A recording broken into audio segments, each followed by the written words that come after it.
I can, and the wisdom to know the difference. Where's the preamble? Andrew has it. Okay. I'm Andrew, recovering alcoholic. Hi, Andrew. Fellowship of people who share their experience, strength, and hope with each other that they may solve their common problems and help others to recover from alcoholism.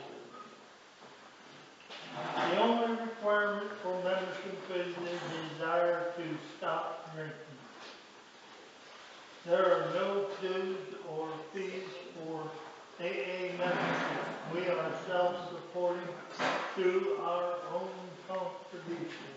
AA is not allied with any sect, denomination, politics, organization, or institution. Does not wish to engage in any controversy, neither endorses nor opposes any cause. Our primary purpose is to stay sober and help others to achieve sobriety. Thanks, Andrew. Thanks, Andrew. I've asked a friend to read how it works. I'm Sandra, I'm an alcoholic. Thanks, Andrew. How it works. Rarely have we seen a person fail who has thoroughly followed our path. Those who do not recover are people who cannot or will not completely give themselves to the simple program. Usually men and women who are constitutionally incapable of being honest with themselves. They are such unfortunates. They are not at fault. They seem to have been born that way. They are naturally incapable of grasping and developing a manner of living which demands rigorous honesty. Their circumstances or their chances are less than average. There are those who suffer from grave emotional and mental disorders, but many of them do recover if they have the capacity to be honest. Our stories disclose in a general way what we used to be like, what happened, and what we are like now. If you decide you want what we have and are willing to go to any length to get it, then you're ready to take certain steps. At some of these we balked. We thought we could find an easier, softer way, but we could not. With all the earnestness at our command, we beg of you to be fearless and thorough from the very start. Some of us have tried to hold on to our old ideals, and the result was nil until we let go absolutely. Remember that we deal with alcohol. Cunning, baffling, and powerful. Without help, it is too much for us. But there is one who has all power, and that one is God, and may you find him now. Half measures availed us nothing.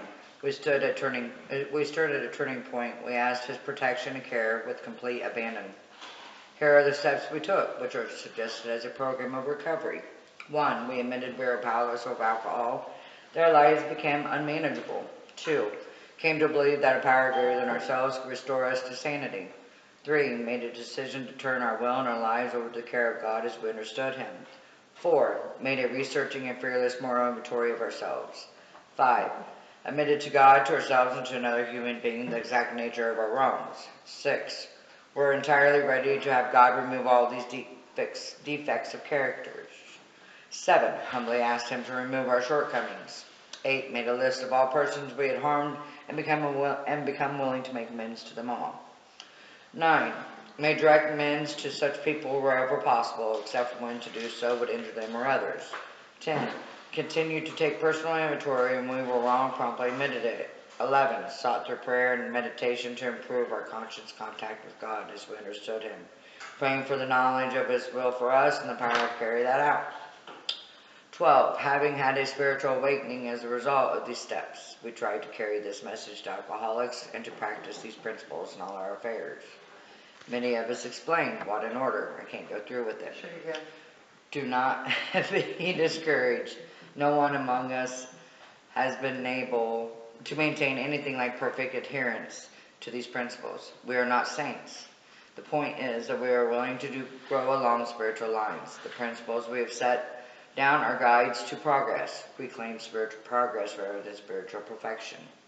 Our description of the alcoholic and the character to the agnostic and personal adventures before and after make 3 permanent ideals. A. That we were alcoholics and could not manage our own lives. B. That probably no human power could relieve our alcoholism. And C. That God could and would if he were sought. Thanks, Cassandra. Thanks, Council. I've asked a friend to read the promises. I did. The AA promises. One, if we are painstakingly about this phase of the development, we will be amazed when we're halfway through. Two, we are going to know new freedom and new happiness. Three, we will not regret the past nor wish to shut the door on it. Four, we will comprehend the word serenity and we will know peace. Five, no matter how far down the scale we have gone, we will see how our experience can benefit others. Six, that feeling of uselessness and self-pity will disappear. Seven, we will lose interest in selfish things and gain interest in our fellows. Eight, self-seeking will slip away. Nine, our whole attitude and outlook on life will change. 10, spirit of people and economic insecurity will lead us. 11, we will intuitively know how to handle situations which used to baffle us. 12, we will suddenly realize that God is doing for us what we could not do for ourselves. Are these extravagant promises? We thank God. No. They are being fulfilled among us, sometimes quickly, sometimes slowly. They will always materialize as we work upon them. Thank you. Thanks, Ed. I've asked a friend to read daily reflections. My name's Matt, I'm an alcoholic. Hi, Matt. August 10th, redoubling our efforts. To a degree, he has already done this when taking moral inventory. But now the time has come when he ought to redouble his efforts to see how many people he has hurt and in what ways. That's from 12 Steps and 12 Traditions, page 77. As I continue to grow in sobriety, I become more aware of myself as a person of worth. In the process, I'm better able to see others as persons, and with this comes the realization that these were people whom I had hurt in my drinking days. I didn't just lie, I lied about Tom. I didn't just cheat, I cheated Joe. What were seemingly impersonal acts were really personal affronts, because it was people of worth, whom I had harmed. I need to do something about the people I have hurt, so that I may enjoy a peaceful sobriety.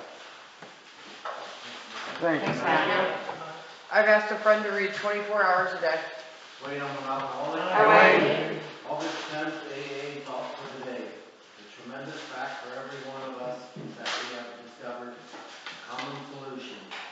We who have found the solution to our alcoholic problem, about ourselves, can generally win the entire confidence of another alcoholic.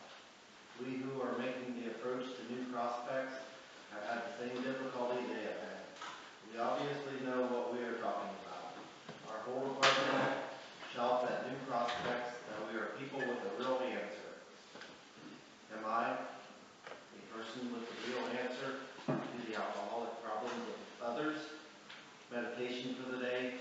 For straying from the right way, there is no cure except to keep so close to the thought of God that nothing, no other interest can seriously come between you and God. Sure, knowing the way, nothing can prevent you from staying in the way, and nothing can cause you to seriously stray away from it. God has promised peace if you stay close to Him, but not leisure. You still have to carry on in the world. He has promised heart rest and comfort, but not pleasure in the ordinary sense. Peace and comfort bring real inward happiness. Prayer for the day. I pray that I may keep my feet on the way. I pray that I may stay on God's side. Thanks, Wayne. Thanks, Wayne. I've asked a friend to read as Bill sees it. Fred, I'm alcoholic. Hi, Fred. Fred. Whose inventory? We do not relate intimate experiences of another member unless we are sure he would approve. We find it better when possible to stick to our own stories. A man may criticize or laugh at himself and it will affect others favorably, but criticism or ridicule aimed at someone else often produces contrary effect. A continuous look at our assets and liabilities and a real desire to learn and grow by this means are necessities for us. We alcoholics have learned this the hard way. More experienced people, of course, in all times and places, have practiced unsparing self-serving criticism. Thanks, Fred. Thanks, Fred. I've asked my friend Kevin to give out tokens. Kevin, I'm an alcoholic. Hi, Kevin. Fort Recovery Group, we have a token system here. Recognize different lengths of sobriety, and the first token we have is a 24-hour token. Anybody need a 24-hour token? We'd like to give this program a try. Okay. Then we have monthly tokens. We have 1 through 11 months. Oh, got one here. 34 days. 34. 4 days.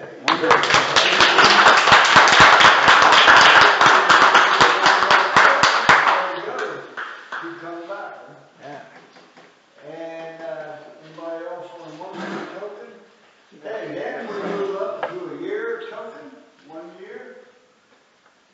Okay, then we have 18 months.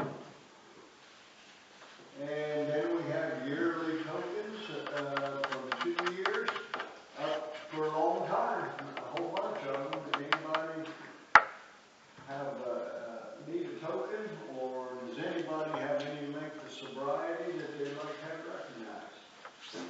Well, we all got today. Let's give it a There's loose leaf literature back there, meeting schedules, and books at no cost. Announcements, District 23 gathering September 13th at KC Geiger Park, 170 East Greenfield Road, St. Mary's, Ohio. Use the East Entrance and park by basketball court, shelter house by pickleball courts. Meet at noon, eat at 12:30. Bring a covered dish and a friend, hamburgers, hot dogs, pop, and water provided. Free mini golf. Also, there is Coldwater 44th Anniversary Sunday, October 5th, Holy Trinity Catholic Church, 120 East Main Street, Coldwater. Doors open at 1, bring a friend and covered dish. At 1:30 eat, chicken provided, and then at 2:30 there's 2 leads. Any announcements from the floor? What was the date, man? October 5th. Thank you. Kevin, I'm alcoholic. Hi, Kevin. I think next weekend, the 16th, the Indian Lake group will be having an anniversary. I'm not sure exactly on all the times and everything. Then save the date for September 27th. That'll be a party at my house. And it seemed like there was one other thing, but I just don't remember. Maybe we got them all. Yeah. Party. Yeah. September 27th. I got somebody working on the flyer, but I just don't think she's working very hard. It kind of seems like it's hard to get a hold of, but supposedly they tell me they don't have one time. That's all I got. Thanks, Kevin. You got the basket, Joni? Yeah, on that shelf, on that, yeah, there you go. Here is the basket.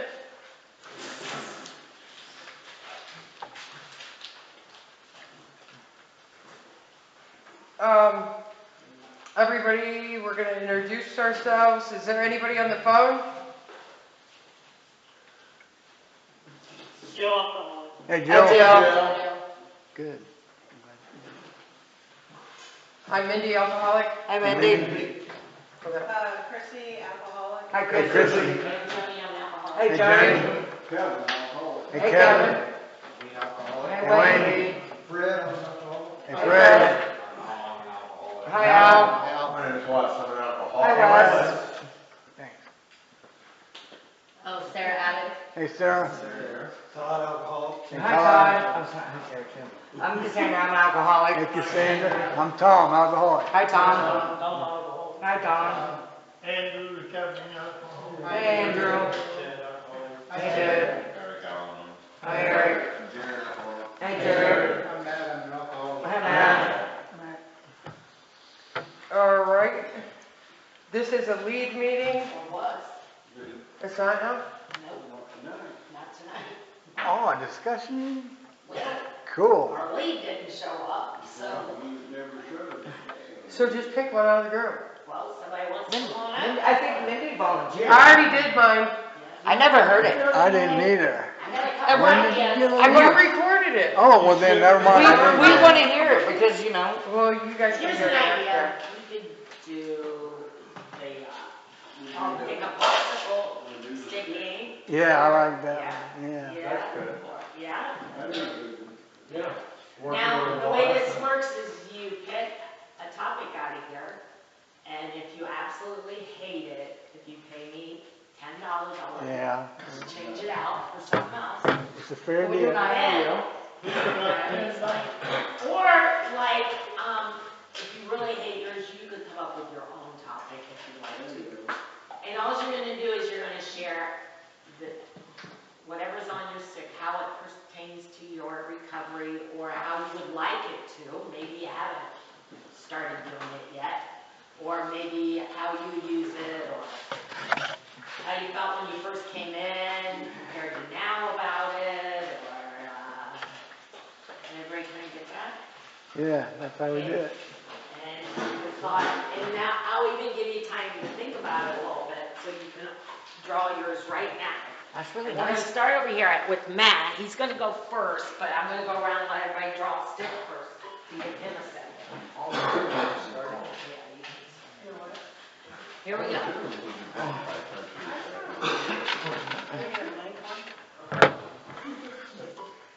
You can, we got people hanging up there going, I ain't playing. Yeah, you people on the phone are playing too. No, Jill Does that mean says they're no, done? I'm Oh, playing. my goodness. Sorry. Does that mean nobody's on there now? Right. Real loud.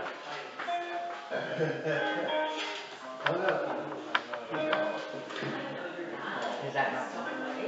Oh, Okay, well, you don't have to.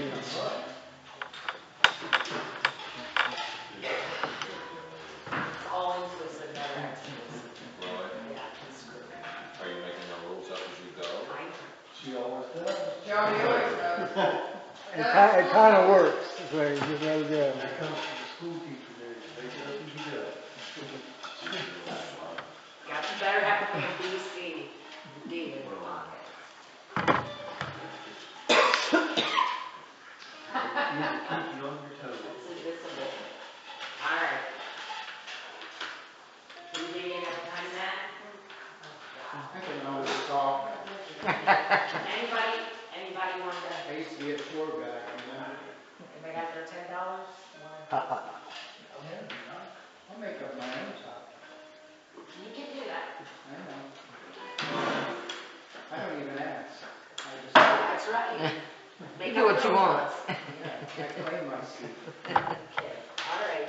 My name's Matt, I'm an alcoholic. Hi, Matt. My topic is inventory, which, one of the big things on my inventory was self-righteous indignation. And that's what I want to talk about. Because I grew up in a family where that was a common thing. You know, it gave you the permission to judge other people. That self-righteous indignation, you know. And if I was judging somebody else, there couldn't be anything wrong with me. So I really liked that game, you know. Took all the focus off me. Everybody around me was the problem. You know, if you had to deal with the kind of people I worked with or lived with or whatever, you would drink like I did too. That was how my mind worked, you know. And the literature talks a lot about that self-righteous indignation. And it was one of the topics when I first came in that really hit me right between the eyes. Because I didn't think it was a bad thing, you know. All I had to do was figure out the right way to do everything and do it, and then that allowed me to judge everybody else and look down on them. You know, but that was a perfect trip to a bar room. That was about it. It didn't do anything else for me. And I had to give that up when I came in this program. And like a lot of my character defects, it still tries to come back again from time to time if I'm not vigilant about it. I'm also kind of an aggressive driver in certain situations, which I've mostly kind of put in my past. But if I'm in the wrong situation, that old Matt will come right out again. Let somebody cut me off, you know, or let somebody do something that I used to do, and I'll be like, no, if I have to behave, everybody has to behave. So, you know, this is a program, it's a me program. I got to remember I'm here for me. I'm not here to work anybody else's program or diagnose them or take their inventory. But I know that I want to wanted to just touch on that self-righteous indignation because it's very tempting, you know? It's very tempting because it doesn't ask anything of me. It puts me in judgment of everybody around me. And in this program, I can't afford that kind of behavior. I have to keep the focus on Matt and on Matt's problem, and that's how I'm going to stay sober in this program. So thanks for letting me start it off. Thanks for letting me share. Thanks, Matt. Going to me. My name's Tom, alcoholic. Hey, Tom. My popsicle stick said making amends. And I make amends because it clears away what's blocking me from God in every situation.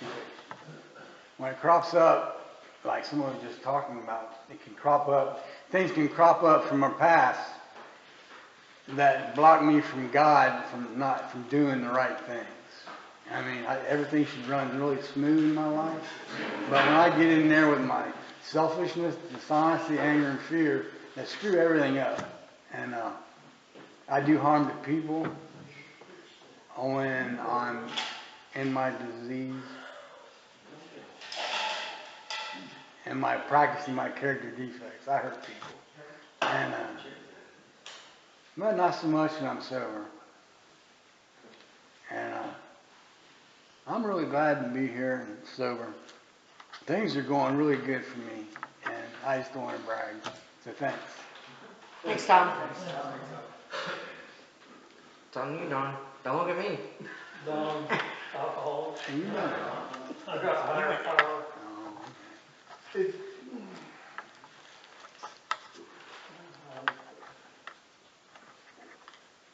I've had 40 DUIs and passed.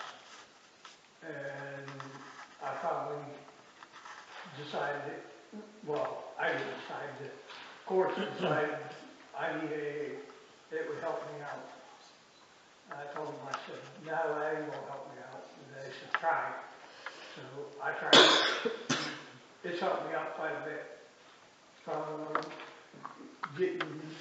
See different people, you know, and it's helped me out quite a bit. That's all I got. Thanks, Don. Thanks, Don. I'm Andrew, recovering alcoholic. Hi, Andrew. Mine's meditation. Well, when I was drinking, I didn't do a lot of meditation. I've done a lot of thinking, but it really wasn't meditation. And, today, I do some meditation. Maybe not enough, but I do some. And I think it helps me out a lot. And,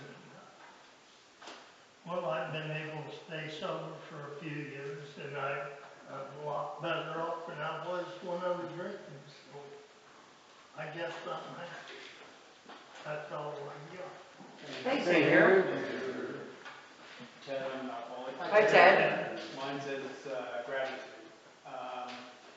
Probably one of the biggest things that I have to be grateful for is that I was born in this country and I'm an American or U.S. citizen. Yes, sir.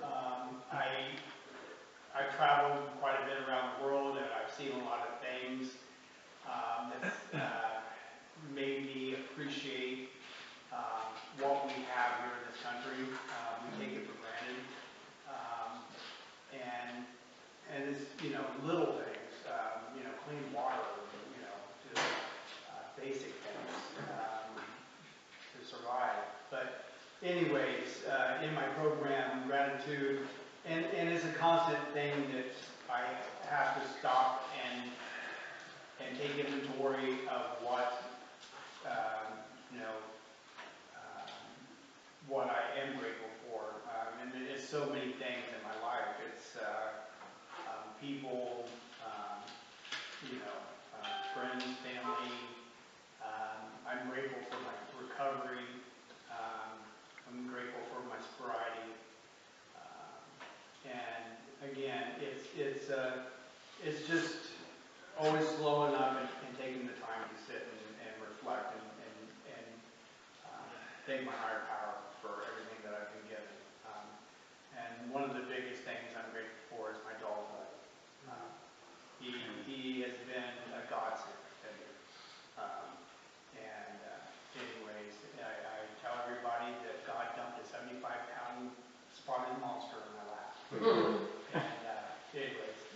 far from a little monster, but he's a good dog. But with that. Thanks, Thanks, Ted. Ted. I'm Jared Alcoholic. Hi, Jared. Mine is acceptance, and I don't know, I think when I was growing up, I was pretty much accepted every time I flowed in all different types of groups of people. And, over time with my drinking and the drugging, the felonies, the lies, the gossip, the rumors, and the spreads, it's kind of like, I got casted out, everything is what it felt like, and then I got sent to these rooms, and it's like, I can be accepted here, and because everyone's been through the same deal and problems, and just in different paths and different ways, so I appreciate that, and that's all I got. Thanks, Jared. Thanks, Jared. Sarah Attic. Hey, Sarah. My word is inadequacy. And it's weird that I picked that one just because lately that's kind of how I've been feeling, is inadequate in a lot of different situations. So it's kind of one of the reasons that I decided to come tonight. I don't know how to talk on something that I'm struggling with, so that's all I pretty much have. Yeah. Thanks, Sarah. Good start. Todd Alcoholic. Hi, Todd. Mine is projection, and obviously you don't use that in recovery, but for years, I was blaming on my ex-wives, on my job. Yeah, it gave me an excuse, but I didn't need an excuse. And then I had 10 months this past year, and my dad died. And I use that as an excuse. But I know now, so on July 4th, I got off work and drank for 6 days straight, and I don't remember anything until waking up Monday. And somehow I checked myself in rehab. Which my counselor was like, how in the hell did you do that? Because I talked to you and you didn't know who you were. But I was using my dad's death as an excuse, but I was just looking for an excuse. And that gave me, but I was looking for an excuse. So I just did 30 days in a very, very nice rehab, and it's the first time I've ever completed a rehab. My group had coming home party for me last night, or Thursday night, so things are getting better. Proud of you, Todd. Thanks, Todd. Keep coming back. Keep coming back. Thanks, Todd. Well, I'm Cassandra, I guess it's my turn. My word is open-mindedness. I think open-mindedness is like something that's, you need to have when you come to these groups, because that's how you learn, that's how you grow. If you come in here with your mindset on one certain thing, then you may not stay here long, or you may not walk away with anything from from these groups and stuff. But I've always been a very open-minded person, probably more so than I should be.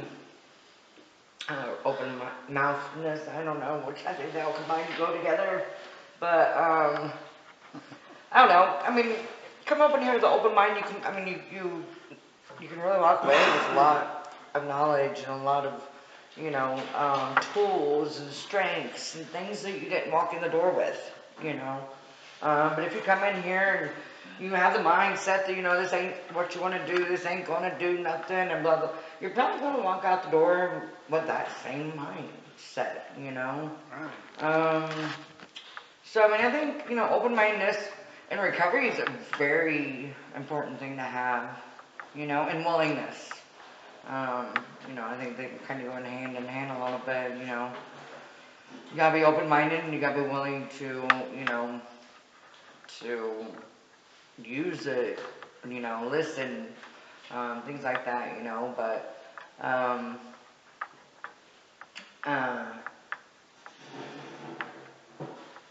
don't know. This is pretty much all I really have,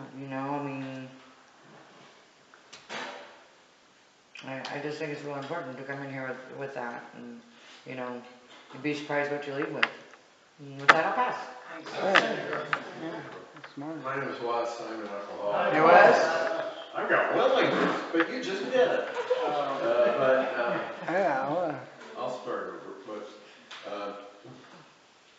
thing that came to mind was, well, how do you get willingness? Okay, I can say I'm willing to do what I'm told. That'd be the first time ever. So it took a long time to develop. I was willing at some point, early on, I was willing to believe that I could be helped. I was willing to believe that if I surrendered my life and my will to a higher power than I understand it, that I could be helped. Have to have, and that worked, but without willingness it would not have worked. I was skeptical when I came in, but I thought, the first, I tried AA once and wasn't serious about it, and it lasted about 6 months, and then my wife went out of town for the weekend, and I went and bought a bottle of vodka and drank it all. Showed down, didn't you?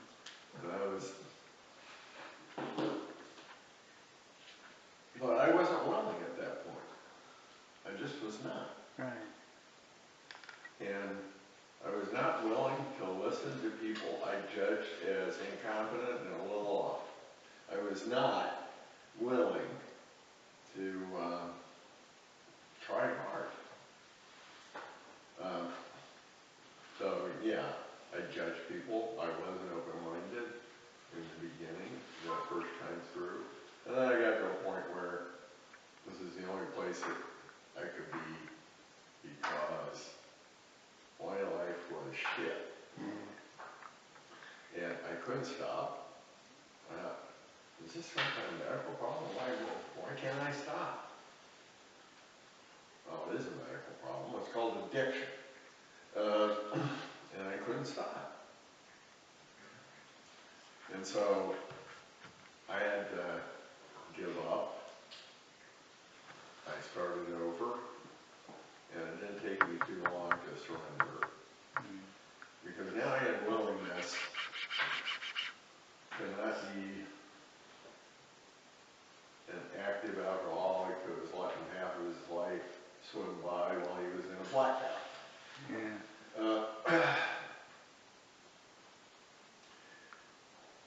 Something else came to mind. Willingness to forgive. Dealing with resentments, willingness to forgive becomes pretty important. And it took me 20 years to find a way to forgive my wife for being sneaky enough to hurt me in every conceivable way. And I'm still in love with her. I just don't want to see her. But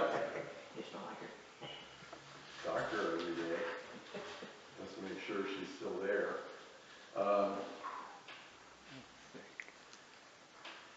But I picked up a book that made an impression on me. It was called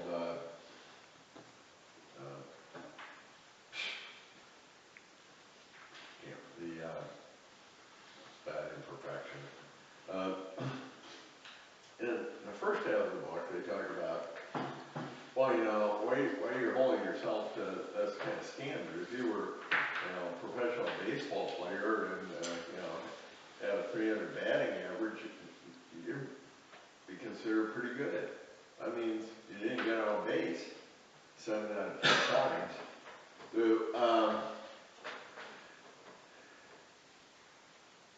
make it easy on yourself. Then the second half of the book, you go through the steps. And the two authors talk about, well, what does it mean to them? And when I got to the 7th step, I said, you can't get through this until you figure out how to forgive. And you're not ready to do 8 and 9 until you're ready to forgive.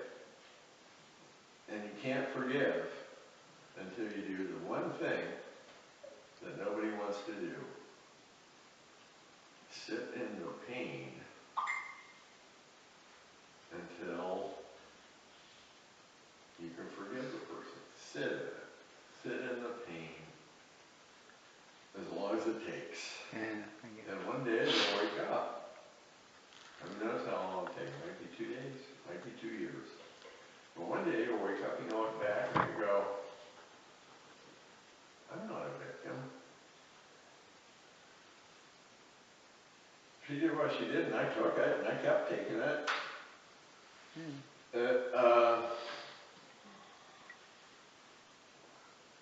And I realized, I didn't have a resentment anymore. Cool. Still want to see her, but I don't resent her. I see everything that was underneath that and what her struggle is. Said a lot of things that she never did the work to overcome, and they were really bad. But that's not for me to judge. Everything about her behavior, and that's between her and her higher power. I have no business making any comment on that. Yeah. That goes back to acceptance. Accept people for who they are. Flaws and all. I hope people will accept me for who I am. Flaws and all. I mean, that would be good. But if they don't, okay, move on. Yeah. That's all I got. Thanks, Wes. My name's Alan, I'm an alcoholic. Al. And we're gonna have this service. On a Saturday night, my home group, and, well, when I was a couple months in, they say, you need to get a home group. And I'm like, okay. Who could use me the most? Because I go home with every meeting I go to. I'm always welcome. So, going around asking and stuff, I found out Saturday night when they had 2 home members. And one was Richard Deemer, everybody knows him, and he can't really help that much in the other one's council. I decided to make Saturday night my home group, because I could serve more there. And if you don't have a home group, I encourage you to get one. Because, having my home group, just like last night, I have a key to the place, and I was getting stuff out, and then John showed up, but it doesn't take much to make the coffee and get out the readings, and it doesn't take much to set up a home meeting. And clean up after you're done, it doesn't take much. And I pretty much help anybody, I'll help clean the coffee pot here if they need help, whatever. It's giving service, it's giving back. It's very important, and I just enjoy it, and it's just me. But, you have to serve and get everything out of this program you possibly can. Service is one of the big things. If you want to just sit back and do nothing, you're not going to get much out of the program. But the more you do for it, the more you get out of it. I enjoy these rooms, and with doing service, you're keeping the rooms open. Kevin comes here, always has the door unlocked, has the coffee made. Does a very good job. But, it's just important that you give the service to AA. I led 3 meetings this week. All right. So, or chaired 3 meetings, excuse me.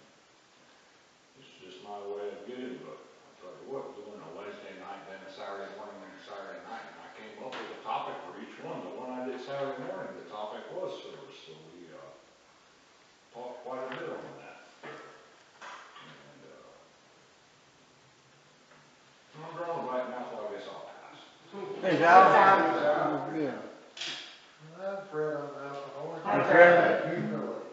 And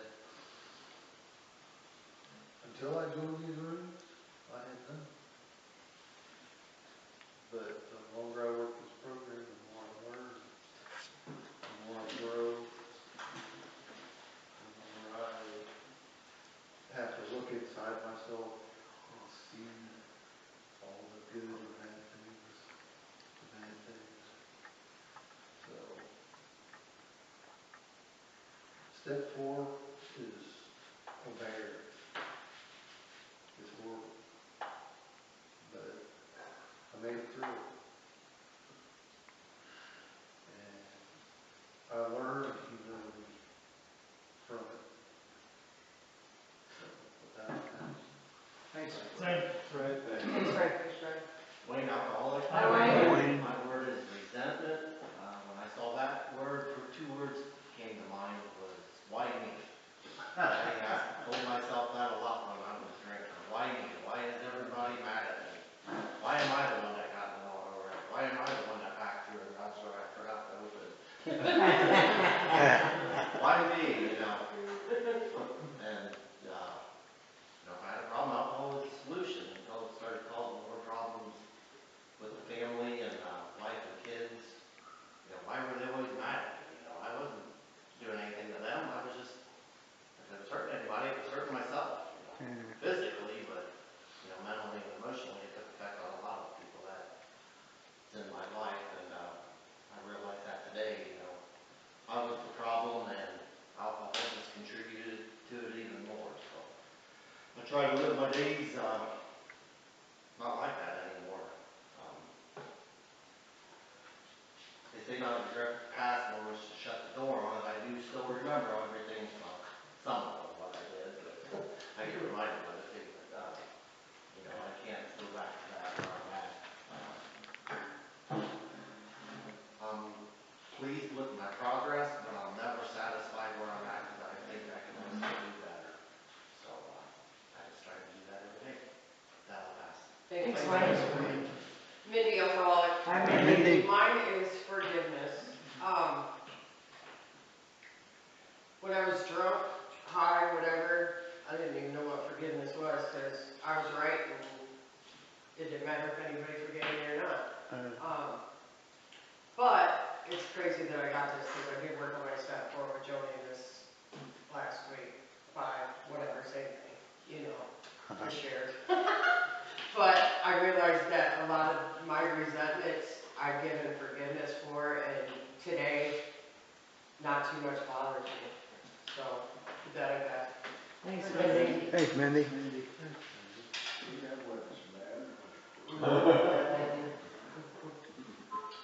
I'm Kevin, I'm an alcoholic. Hey, Kevin. And my word is dependence. And I thought, well, I kind of knew what dependence was, but I just thought I'd look up a definition. And the definition is the state of relying on or being controlled by someone or something else. And it's probably pretty obvious to most people that one of the first things I was ever dependent on, maybe not the first thing, but as I grew older, the dependence was on alcohol or drugs. And what seemed to be at one point in time something I like to do, but when I listen to this definition, it says being controlled or relying on. And, I didn't really, in the beginning, think that alcohol was going to control me or I was going to rely on it. And, damn it, both of those didn't happen. I felt controlled because when I drank alcohol, it made me think that things were more fun and I fit in and I was able to do this and I was able to do that. And, and then after a while drinking, I relied on it. I relied on it. It kind of, I was was never a real morning drinker, but I relied on that alcohol at 4 o'clock. I relied on that alcohol to get me back to where I needed to be. And, you know, cure the shakes and the jitters and, you know, all this kind of stuff. And, yeah, wow. You know, and then one day I just kind of realized, yeah, I'm dependent on alcohol. I have a very bad dependence on alcohol. And the thing was is that at that point when I realized that, I couldn't just lay it down. It didn't, you know, so therefore, I was relying on it to make me function, and, you know, and wow, I look back today, and it's just really hard to believe that all the things that I let go, give up, didn't really, I did do a lot of things I should have done because I chose alcohol instead. And, you know, and I look back today and I think, wow, how can I just, how could have I let all these things happen and all these things let them go? And, you know, but today, I understand a little bit more about that, the dependence and upon substances, the dependence upon people, you know. I always said that when I was drinking, I didn't really think of it as dependent on people, but those were the people that I used to feed my addiction. And, you know, and I was dependent on them. And, you know, and then today, you know, I still have dependence in my life. You know, it's something here today is, I guess I kind of feel that I depend on you people to help me stay sober today. And, you know, because I was always a person that said, I can do it myself, you know. Well, when I found, when I accepted that I'm an alcoholic and found these rooms, one of the things that I found out is I can't do it by myself. I can't do it by myself, and I need help.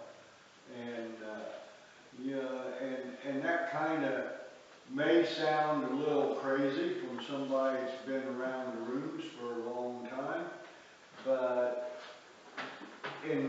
from my point of view, it don't matter how long I've been around these rooms, I'm still the same alcoholic that I always was. And the only thing is that today I haven't picked up a drink. And today I kind of believe in a higher power, and I try to use these steps in my life, and you know, it gets better, but you know, I still need help.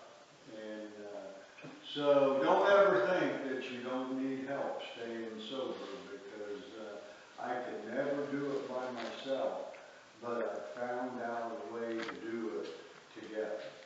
And I'm very grateful for that. And I think with that, I will pass. Thanks, Kevin. Thanks, Kevin. I'm Joni, I'm an alcoholic. Thank you. Since Kevin read his definition, I'm reading mine too. My word was complacency.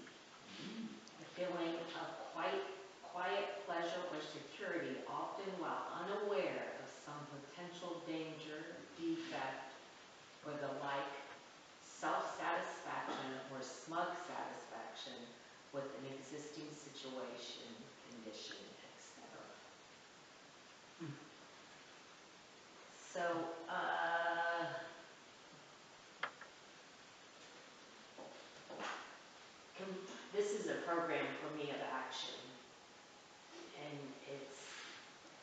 action that I need to take on a daily basis. And complacency is not taking that action or not thinking I need to take that action. I guess I think of the saying, repetition is the closest thing to permanence as I have. So I know what got me, I know what I had to do the first month of my sobriety to stay sober. And I know what I have to do today. And honestly, they don't look much different. So you would think after 15 years, why put in all the work? Because I watched a dear friend that I love take a drink after 15 years and almost not make it back to these rooms. And he taught me a very important lesson that 15 years ain't shit if I'm not taking this program. I watched a lady with 20 years when I first came in the rooms go back out over a relationship.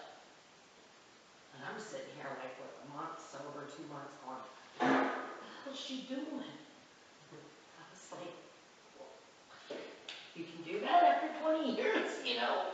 I don't know. I didn't feel like I wanted to go back to my hell. The steps aren't something I work today. They're something I try to live today. It's a way of living. And this way of life for me works in all areas of my life when I use it in all areas of my life. They say practice these principles in all your affairs. With every step I did, there was a principle that went with that step. Yeah, so, you know, for me, your word was inadequacy. And this word, complacency, for me is like the opposite. Like, I got this. Amen. So, when I came in, I felt very inadequate. Felt very, wow. As everything, as a mom, as a friend, as a sister, as a teacher, as all the things I felt I was inadequate. I guess I want to go back to somebody had humility, and humility for me is not feeling inadequate or complacent. It's being on an even keel with everybody else. Because I could get in self-pity like, oh, poor Joni. Oh gosh, look at my daughter's falling down having a seizure. She can't go to school. I'm a teacher. What are people going to think of me? You know, it was all about me and how I just wasn't good enough. It was never good enough. If I could just be better, you know, she wouldn't be doing this. I wouldn't be going through a divorce. If I could just be better, right? And then there was that other thing, complacency. Like, it was either I wasn't good enough or I got all this. I mean, I got it, you know. I'm the best. I could never find this middle ground for life, where I'm no better or no worse than any other person. And so, complacency for me can be thinking, I got this, or, oh my God, I'm a piece of shit. So, I can't afford that. I just need to do the things that keep me sober today, and that's doing my readings in the morning, saying my prayers, meditating, making sure I see another alcoholic. I usually sit in a chair pretty similar to this every single day, or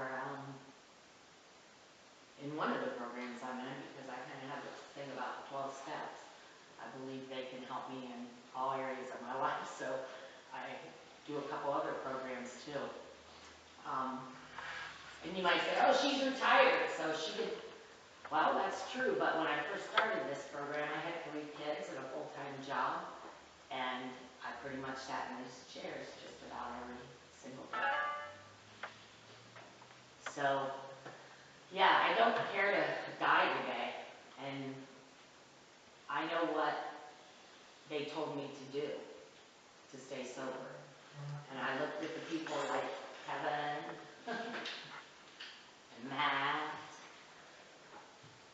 they had what I had when I came down these steps. And Gay, and Sharon, and they were happy, and I sure as hell wasn't happy. Was I, Gay? I was not a happy person, and I had no idea how to handle life on life's terms and not be a victim of my life. I talked with another alcoholic the other day about, yeah, I was a survivor. Yeah, I had above the water, and I'd go under every now and then, but I'd get back up and get a little breath. But it wasn't going to be long before my head didn't come back up, because I was dying. So this program hasn't just taught me to survive, it's taught me to live. And live a pretty happy life for the most part, even when shit falls apart in my life. I know where to go to find the answers today, and it's usually in one of these chairs, or in that big book of Alcoholics Anonymous, or in the 12 steps, or in a person that sits around these tables that I can call. So I'm grateful to be here, and today I don't feel like I'm complacent. So with that, I'm going to pass. Thank you, Hey, Johnny. Chrissy, I'm an alcoholic. Hey, Chrissy. I picked Powerless. Find it very interesting since this is my second meeting. Oh. For me, Powerless, I think even more recently, over this past weekend, is understanding that first step is I'm powerless against this thing called alcohol, and also understanding that while I do understand that I'm powerless, it doesn't mean it means I'm being honest and putting my foot forward in this journey called sobriety and understanding what the steps mean to me. And that's really all I have. Wow. Yeah. What? Got that?